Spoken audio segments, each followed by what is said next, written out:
नमस्कार साथियों, मैं हरवीर गुर्जर आप सभी का राज क्लासेज के ऑनलाइन प्लेटफॉर्म पर स्वागत करता हूं। तो सभी साथी साइंस में आज पढ़ने वाले हैं अंतःस्रावी ग्रंथियों की हम चर्चा करते हैं। सभी साथी अच्छे से अध्ययन करें बेहतरीन तरीके से और वीडियो को शेयर करें, लाइक करें और चैनल को सब्सक्राइब करें। ठीक है, तो देखिए साथियों, हम बात कर रहे हैं ग्रंथियों की। तो देखिए, मानव ग्रंथियाँ। तो मानव ग्रंथियों की यहाँ पर हम चर्चा करते हैं साथियों। तो मानव में ग्रंथियाँ 3 प्रकार की पाई जाती हैं। मुख्य रूप से कितने प्रकार की पाई जाती हैं? 3 प्रकार की। तो अब यहाँ पर हम चर्चा कर लेते हैं एक एक की। सबसे पहली तो हम बात करेंगे अंतःस्रावी ग्रंथियाँ। अंतःस्रावी ग्रंथियाँ। उसके बाद देखिए साथियों, बहिस्रावी ग्रंथियाँ। तीसरा हम यहाँ पर चर्चा करेंगे मिश्रित ग्रंथियाँ।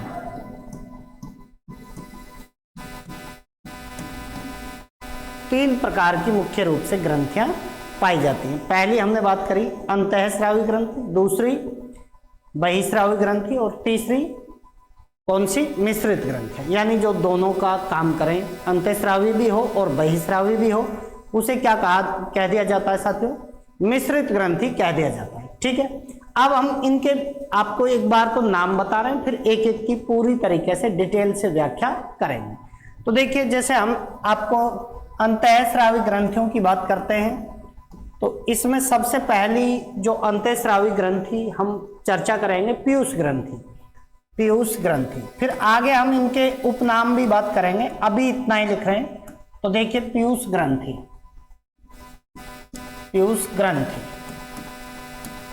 दूसरी जो हम चर्चा करेंगे थायराइड ग्रंथि।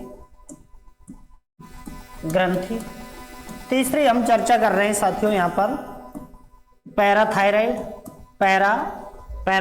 ग्रंथि।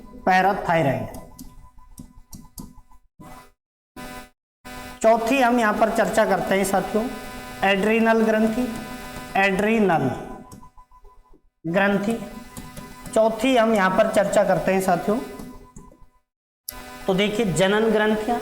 कौन सी? जनन ग्रंथियाँ। उसके अलावा थाइमस ग्रंथि। देखिए थाइमस ग्रंथि।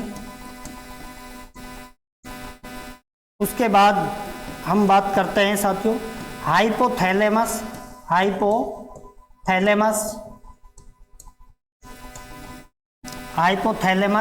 ग्रंथि। ठीक है, तो देखिए साथियों, हमने अंतःस्रावी ग्रंथियों की यहाँ पर चर्चा की, जिनमें से आपको नाम याद रखने हैं। जैसे पीयूष ग्रंथि है, थायराइड ग्रंथि, पैराथायराइड ग्रंथि, एड्रीनल ग्रंथि, जनन ग्रंथियां, थाइमस ग्रंथि और हाइपोथैलेमस ग्रंथि। ये प्रमुख क्या है साथियों? अंतःस्रावी ग्रंथियां हैं। इसी प्रकार से हम बहिस्रावी ग्रंथियों का नाम देख लेते हैं। तो देखिए, बहिस्रावी ग्रंथियों की यहाँ पर चर्चा करते हैं। तो इसमें देखिए, हम सबसे पहले बात करते हैं सेरुमन ग्रंथि। दूसरी बात करते हैं हम, तो देखिए अश्रु ग्रंथि। कौन सी ग्रंथि? अश्रु ग्रंथि। तो देखिए, अश्रु ग्रंथि की बात करते हैं। लैक्राइमल बोलते हैं इसको, इंग्लिश में लैक्राइमल कह देते हैं। तो अश्रु ग्रंथि या फिर आपको लैक्राइमल लिखा मिलेगा,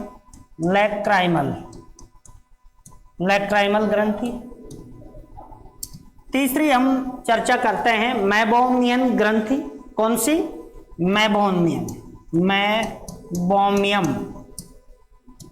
मेबोमियम ग्रंथि। ठीक है, उसके अलावा देखिए लार ग्रंथि। उसके बाद जैसे तेलीय ग्रंथि। ठीक है, उसके बाद हम बात करते हैं साथियों, तो आपने खूब नाम सुना होगा जठर ग्रंथि। तो ये प्रमुख क्या है, जठर ग्रंथि, और एक यकृत ग्रंथि, आपको यकृत ध्यान रखना है, एक कौन सी, यकृत। तो ये प्रमुख क्या है साथियों, यहाँ पर बाह्य ग्रंथियां। अब हम यहाँ पर चर्चा कर लेते हैं मिश्रित ग्रंथियों की।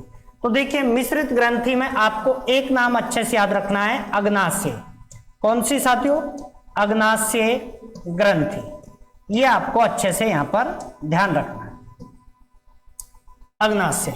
अच्छा, इसमें एक और शामिल कर लीजिए आप, पीनियल ग्रंथि, पीनियल ग्रंथि अंतःस्रावी, पीनियल ग्रंथि।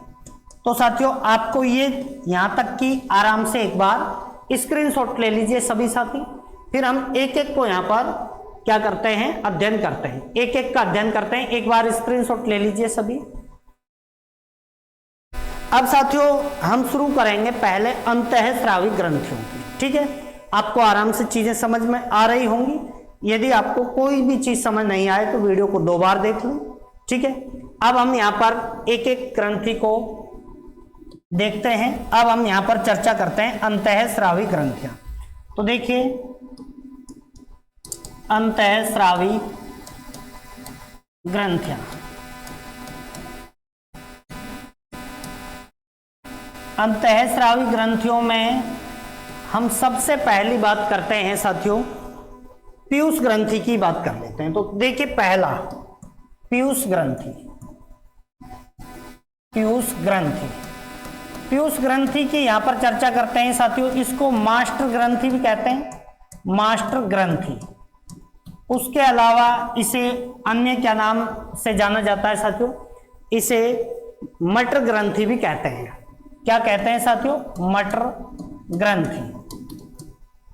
अब हम बात करते हैं, तो देखिए एक बात आपको अलग से ध्यान रखनी है कि अंतःस्रावी ग्रंथियां हमेशा नलिका विहीन होती हैं। देखिए अंतःस्रावी ग्रंथियों के हम थोड़ा सा आपको बता देते हैं।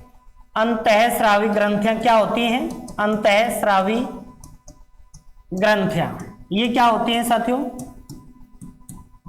नलिका विहीन होती हैं, नलिका विहीन होती है, यानी इनमें नलिकाएं नहीं पाई जाती हैं, नलिका विहीन होती हैं। दूसरी बात आपको ध्यान रखना है, ये क्या हार्मोन स्रावित करती हैं। जो अंतःस्रावी ग्रंथियां होती हैं ये क्या स्रावित करती हैं, हार्मोन स्रावित करती हैं। तो दूसरा आपको यहां से ध्यान रखना है, ये हार्मोन स्रावित करती हैं, हार्मोन स्रावित करती हैं। तीसरा आपको यहां से ध्यान रखना है साथियों कि जो ये हार्मोन होते हैं ये अपने कार्यकारी स्थान तक कैसे पहुंच पाते हैं, तो रुधिर के माध्यम से। तो देखिए ये हार्मोन, क्योंकि नलियां तो होती नहीं है इनमें, नलिकाएं तो होती नहीं है, तो फिर वो कैसे पहुंच पाता है अपने कार्यकारी स्थान तक। तो अपने कार्यकारी स्थान तक पहुंचने के लिए क्या होता है, रुधिर के माध्यम से ये हार्मोन पहुंच पाते हैं। तो देखिए ये हार्मोन अपने कार्यकारी स्थान तक रुधिर के माध्यम से पहुंच पाते हैं, रुधिर के माध्यम से पहुंचते हैं, ठीक है। उसके अलावा देखिए और बात कर लेते हैं, हम यहां पर बात करते हैं, फिर बाद में पीयूष ग्रंथि की हम चर्चा करते हैं। तो देखिए हार्मोन की सबसे पहले जो हार्मोन की खोज की थी वो किसने की थी, स्टार्लिंग ने। तो आपको ध्यान रखना है हार्मोन की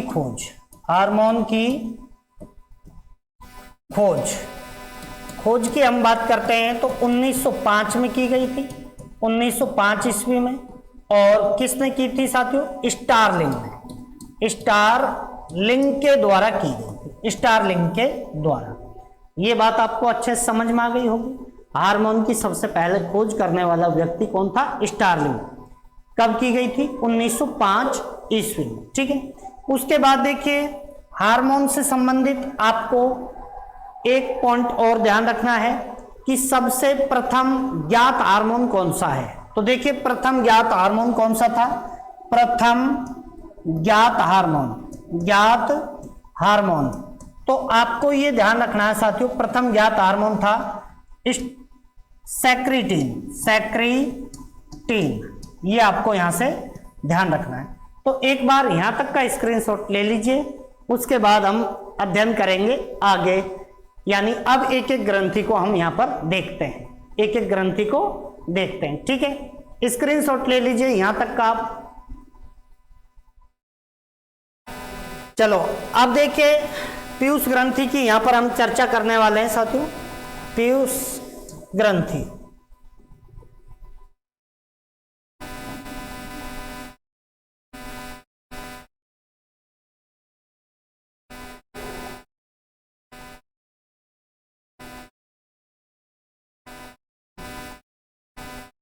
ठीक है साथियों, अब हम यहां पर चर्चा करेंगे पीयूष ग्रंथि।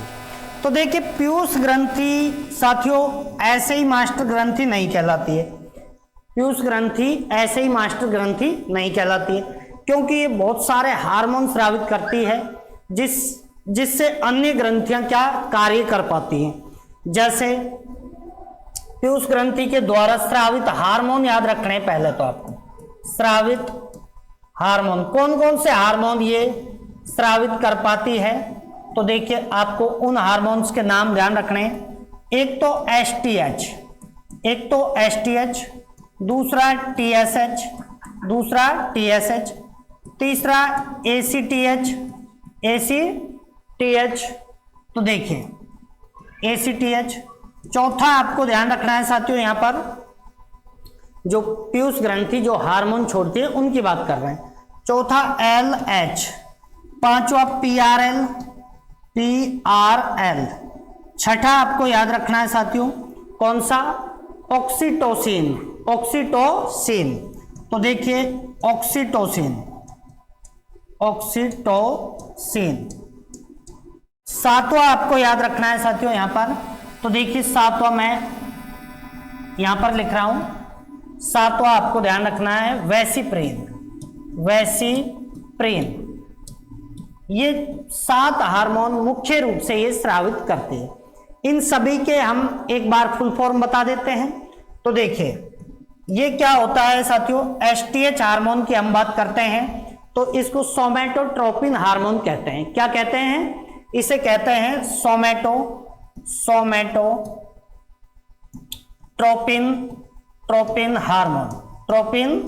हार्मोन। ठीक है, ये आपको ध्यान रखना है।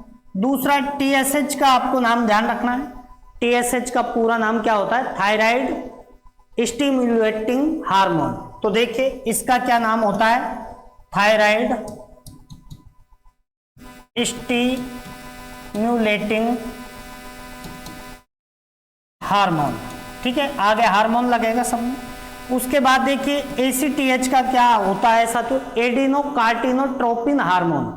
तो देखिए ये होता है एडिनोकार्टिकोट्रोपिन हार्मोन। आगे सभी में हार्मोन लगेगा। एलएच क्या होता है साथियों, एलएच होता है ल्यूटिनाइजिंग हार्मोन। देखिए क्या होता है, ल्यूटिनाइजिंग हार्मोन। उसके बाद देखिए पीआरएल क्या होता है, प्रोलैक्टिन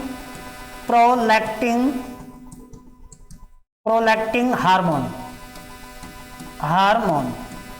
उसके अलावा देखिए ऑक्सीटोसिन हार्मोन को क्या कहा जाता है, जन्म हार्मोन भी कहा जाता है, जन्म हार्मोन। सबके बारे में हम बात अभी करने वाले हैं एक एक की। और इसे आलिंगन हार्मोन भी कहा जाता है, आलिंगन हार्मोन भी कहा जाता है। अब साथियों देखिए वैसीप्रेन, इसका मुख्य कार्य क्या है, इसका मुख्य कार्य है मूत्र का सांद्रण करना।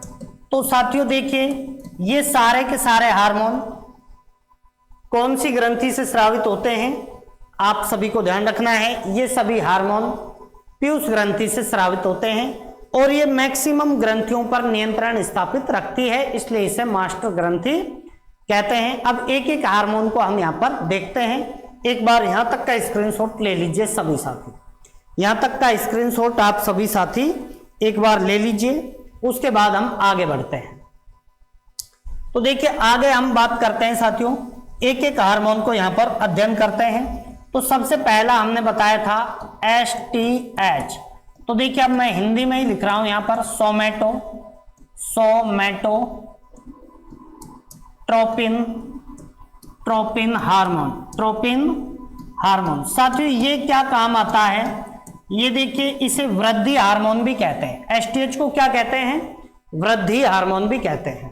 तो देखिए इसे वृद्धि हार्मोन भी कहते हैं, वृद्धि हार्मोन, ठीक है। ये आपको अच्छे से ध्यान रखना। दूसरा आपको यहां से ध्यान रखना है साथियों, ये वृद्धि और विकास में काम आता है, वृद्धि और विकास में काम आता है ये, है ना, आपको अच्छे से ये ध्यान रखना। उसके बाद देखिए साथियों हम यहां पर जो चर्चा करते हैं वो क्या करेंगे कि इसकी कमी से क्या होता है। तो देखिए कमी से दो स्थिति होती है इस हार्मोन की, कमी से देखिए बच्चों में तो रोग होता है, बच्चों में तो बौनापन, बच्चों में क्या हो जाता है साथियों, बच्चों में बच्चों में बौनापन हो जाता है साथियों, ठीक है। इसकी कमी से क्या होता है, बच्चों में बौनापन। और वयस्कों में क्या होता है साथियों, वयस्कों में होता है इसकी कमी से साइमंड रोग। कौन सा रोग, साइमंड रोग। ये आपको यहां से ध्यान रखना है। अच्छा बच्चे तो क्या बौने रह जाते हैं, ठिगने रह जाते हैं यदि बच्चों में इसकी कमी हो जाए तो। किसकी, STH क्या है सर, सोमैटोट्रोपिन हार्मोन, ठीक है। और जो वयस्क होते हैं उनमें क्या हो जाता है, उनमें इससे क्या हो जाता है, साइमंड रोग में क्या होता है, साइमंड रोग में जो वयस्क होता है उसकी टांगे, हाथ, पूरी बॉडी दुबली पतली लगती है और उसकी उम्र ज्यादा झलकने लगती है। जैसे कोई 20 साल का है तो ऐसा लगता है जैसे 32-33 साल का हो। कैसा लगता है, जैसे 32-33 साल का हो, ठीक है। तो ये साइमंड रोग है। इसकी अधिकता से भी क्या होते हैं, रोग होते हैं साथियों, अधिकता। तो देखिए इस हार्मोन की अधिकता से क्या क्या रोग होते हैं। तो देखिए बच्चों में क्या होता है,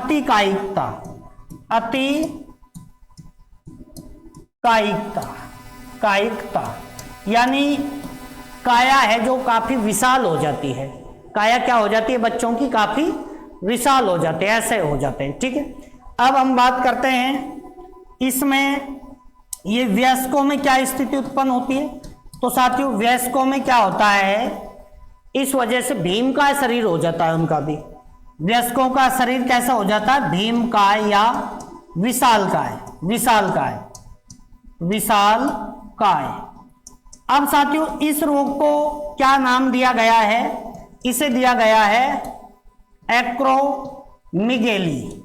एक्रोमिगेली रोग हो जाता है। जो वयस्कों का शरीर एकदम से क्या होता है, कुप्पा सा हो जाता है, फूल जाता है, तो इसे एक्रोमिगेली रोग नाम दिया गया है। इसमें वयस्कों की जो चेहरा होता है, चेहरा कैसा हो जाता है, चेहरा गोरिल्ला जैसा हो जाता है। चेहरा कैसा हो जाता है, गोरिल्ला जैसा हो जाता है। ये आपको यहां से ध्यान रखने हैं साथियों, ये आपको यहां से अच्छे से ध्यान रखना है। तो एक बार यहां तक का स्क्रीनशॉट ले लीजिए। हमने एक हार्मोन पीयूष ग्रंथि के द्वारा स्रावित एक हार्मोन देख लिया हमने, ST और STH हार्मोन हमने देख लिया। एक बार स्क्रीनशॉट लीजिए, उसके बाद हम आगे चर्चा करते हैं। तो देखिए दूसरा हम लेते हैं साथियों TSH। दूसरा कौन सा लेते हैं, तो देखिए दूसरा TSH आपको बता दिया था हमने, थायराइड स्टिम्युलेटिंग हार्मोन। अब मैं इसका हिंदी लिख देता हूं, थायराइड प्रेरक हार्मोन। तो देखिए थायराइड प्रेरक हार्मोन, इसमें क्या होता है सर, इसमें साथियों ये जो थायराइड ग्रंथि होती है उसको प्रेरित करता है। किस लिए उत्तेजित करता है, वो इसलिए उत्तेजित या प्रेरित इसलिए करता है कि वो थायरोक्सिन हार्मोन स्रावित करे। तो देखिए इसमें एक ही काम है इसका, थायराइड ग्रंथि को ग्रंथि को थायरोक्सिन हार्मोन थायरोक्सिन हार्मोन स्रावित करने के लिए प्रेरित करता है, बस इतना याद रखना है, लिए प्रेरित करता है या उत्तेजित करता है। तो इसका काम साथियों आपको TSH का काम अच्छे से याद रखना है कि ये कौन सी ग्रंथि को, थायराइड ग्रंथि को किस लिए प्रेरित करता है भाई, कि वो थायरोक्सिन हार्मोन प्रेरित करे, यानी थायरोक्सिन हार्मोन का स्रावण करे, ये आपको ध्यान रखना है। उसके बाद देखिए तीसरा हमने टाइप बताया था आपको LH का पूरा नाम हमने आपको बताया था ल्यूटिनाइजिंग हार्मोन। तो देखिए इसका पूरा नाम हमने आपको बताया था ल्यूटिनाइजिंग हार्मोन, ठीक है। अब साथियों ल्यूटिनाइजिंग हार्मोन की हम यहाँ पर चर्चा करते हैं।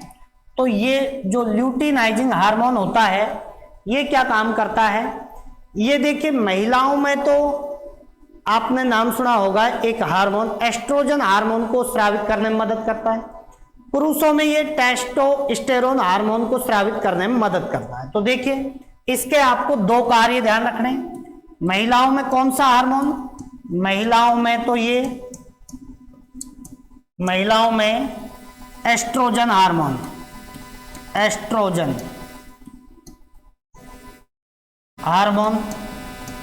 को स्रावित करने में मदद करता है। महिलाओं में कौन सा हार्मोन, जनन हार्मोन है साथियों, ये एस्ट्रोजन हार्मोन, इसे स्रावित करने में मदद करता है। पुरुषों में क्या करता है ये, पुरुषों में देखिए आपको ध्यान रखना है, पुरुषों में ये एक तो टेस्टोस्टेरोन हार्मोन को स्रावित करने में मदद करता है। टेस्टोस्टेरोन हार्मोन को क्या करने में साथियों, स्रावित करने में मदद करता है, ठीक है।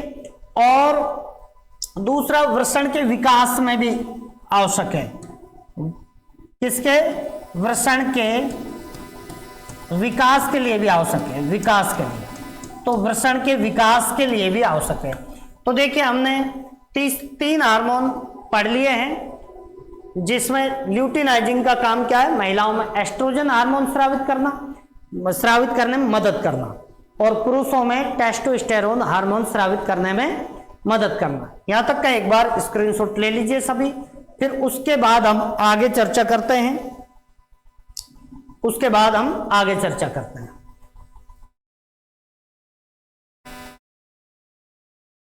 अब हम इसके बाद साथियों PRN, किसकी बात करेंगे, PRN।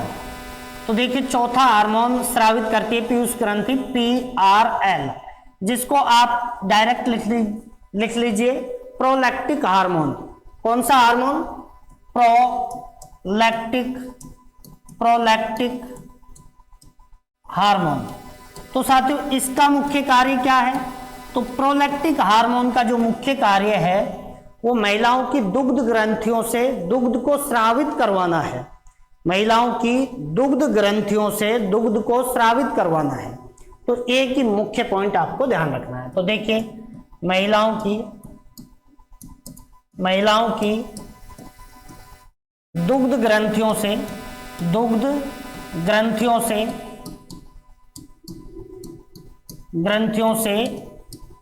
दुग्ध स्रावित करवाना, ये आपको ध्यान रखना है, करवाना, ये अच्छे से आपको ध्यान रखना है। PRL का मुख्य कार्य क्या है साथियों, जो दुग्ध ग्रंथियां होती हैं उनसे क्या, दुग्ध को स्रावित करवाना। एक ACTH था साथियों। नेक्स्ट हम 5वां बात करते हैं ACTH। ACTH का हमने पूरा नाम बता दिया था, फिर से बता रहे हैं आपको। तो देखिए इसका पूरा नाम होता है एडिनो कार्टिको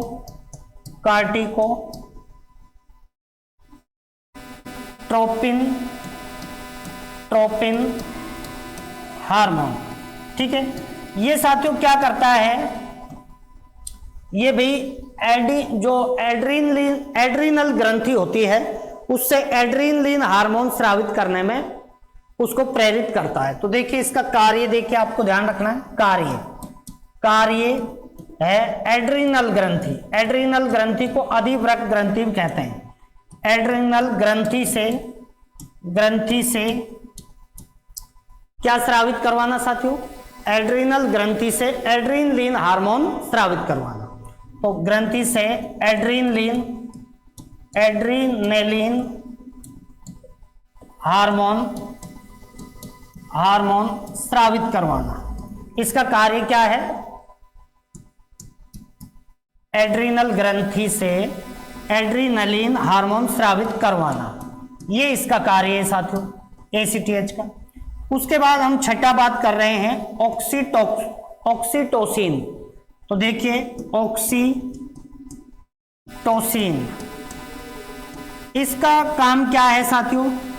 दुग्ध निष्कासन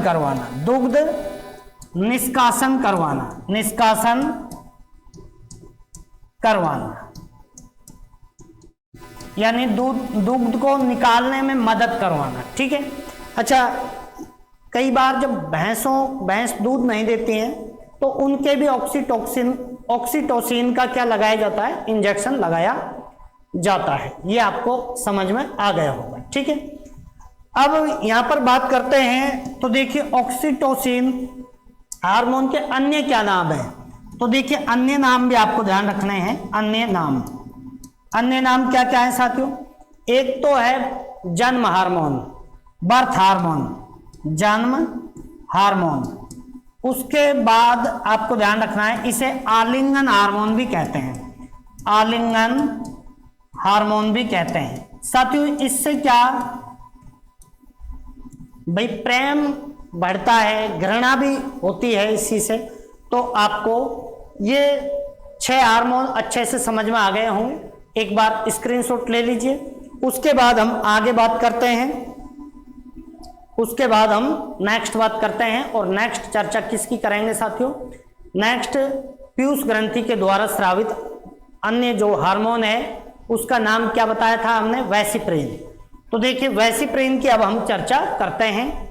वेसिप्रेन, तो देखिए 7वां हार्मोन हमने आपको बताया था वेसिप्रेन। अब वेसिप्रेन की हम बात करते हैं तो ये मूत्र के सांद्रण में कार्य करता है, मूत्र के सांद्रण का कार्य करता है। साथियों इसकी कमी से क्या होता है? इसकी कमी से एक रोग हो जाता है जिसे बोलते हैं मूत्र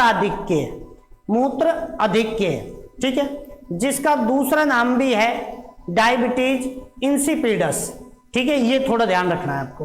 तो देखिए इसकी कमी से रोग, यानी कौन से हार्मोन? वेसिप्रेन की कमी से रोग। तो रोग हो जाता है साथियों, इसे बोलते हैं मूत्राधिक्य रोग, यानी मूत्र ज्यादा बनने लगता है।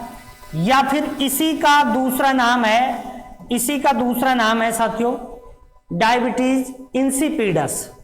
अन्य नाम है इसका डायबिटीज इंसिपिडस, ठीक है। ये हमने आज की क्लास में साथियों आपको हमने बताया, अंतःस्रावी ग्रंथियां के बारे में चर्चा करी, यानी मानव शरीर की 3 प्रकार की ग्रंथियों की बात करी, जिसमें हमने अंतःस्रावी ग्रंथियों की बात करी। अंतःस्रावी ग्रंथियां हमने आपको लगभग 8 बताई, जिनमें से हमने एक ग्रंथि का अध्ययन कर लिया है, और वो ग्रंथि कौन सी है? पीयूष ग्रंथि। नेक्स्ट क्लास में हम चर्चा करने वाले हैं अन्य अंतःस्रावी ग्रंथियों को कंप्लीट करेंगे, कंप्लीट करने वाले हैं।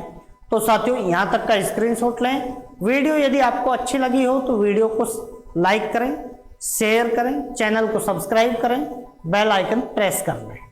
थैंक यू साथियों, जय हिंद, जय भारत।